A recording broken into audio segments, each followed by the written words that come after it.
ఈరోజు తెలుగుదేశం పార్టీ ప్రధాన కార్యదర్శి మా యువ నాయకుడు భవిష్యత్ ఆశాకిరణం పేదల పెన్నిధి యువ కిషోరానికి ఒక దశ మార్గదిశ నిర్ణయించి తాను ఎన్నుకున్న మార్గంలో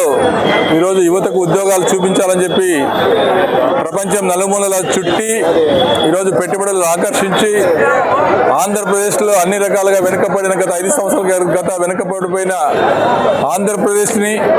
అన్ని రకాలుగా ఈరోజు అభివృద్ధిపై నడిపిస్తున్న మా యువ కిషోరం నారా చంద్రబాబు నాయుడు గారికి ఆదోని నియోజకవర్గ తరఫున మేమంతా కూడా హృదయపూర్వక జన్మదిన శుభాకాంక్షలు తెలియజేసుకుంటూ మరి ఈరోజు నారా చంద్రబాబు నాయుడు గారి నాయకత్వంలో అలాగే లోకేష్ నాయకత్వంలో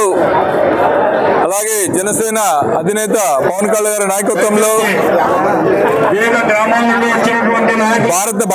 భారత ప్రధాని నరేంద్ర మోడీ గారి సహకారంతో ఈరోజు రాష్ట్రంలో అన్ని రకాలుగా ఈరోజు అభివృద్ధి బాటలో నడిపిస్తున్నారంటే ఈ నాయకత్వ పటిష్టం నాయకత్వ లక్షణాలున్న నాయకుడు ఎలా ఉండాలని చెప్పి ఈరోజు చూపిస్తున్న మా యువ నాయకుడు అన్ని రకాలుగా ఈ రాష్ట్రాన్ని పెట్టుబడులు ఆకర్షించి ఈరోజు అన్ని రకాలుగా అభివృద్ధి చేస్తున్నారంటే దానికి నిజంగా మాకంతా కూడా గర్వకారణం. రాబోయే కాలంలో అన్న లోకేష్ అన్న గారి నాయకత్వంలో మేమంతా పనిచేస్తాం. అన్న ఏది ఆలోచించినా కూడా రాబోయే స్థానిక సంస్థల ఎన్నికల్లో అన్న నాయకత్వంలో ఈ రాష్ట్రంలో ఈ ఆదోని ప్రాంతంలో అన్ని స్థానాలు కూడా గెలుచుకునే దానికి మేము ప్రయత్నిస్తామని చెప్పి అలాగే ఈరోజు ఈ రక్తదాన శిబిరంలో పెద్ద ఎత్తున నిర్మిస్తున్న అన్న మీనాక్షి నాయుడు గారు అయితేనేమి అలాగే మారుతినాయుడు వెంకటేష్ చౌదరి అన్న బిడి నారాయణ గారి ప్రోత్సాహంతో ఈరోజు ఈ కార్యక్రమాన్ని నిర్వహిస్తున్నారు. వారందరూ కూడా నిజంగా చాలా గర్వకారణం. ఎందుకంటే రక్తదానం అనేది అన్నిటికన్నా మించిన దానం.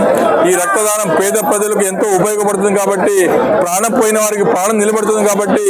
ఆయన సహకారంతో మరిన్ని సేవా కార్యక్రమాలు నిర్వహించి మా ఆయుష్ అంతా కూడా ఆయన పోసుకొని లోకేష్ గారు మరిన్ని వసంతాలు సజీవంగా ఈ రాష్ట్రానికి సేవ చేయడం మనస్ఫూర్తిగా కోరుకుంటూ ధన్యవాదాలు తెలుసుకుంటున్నాం.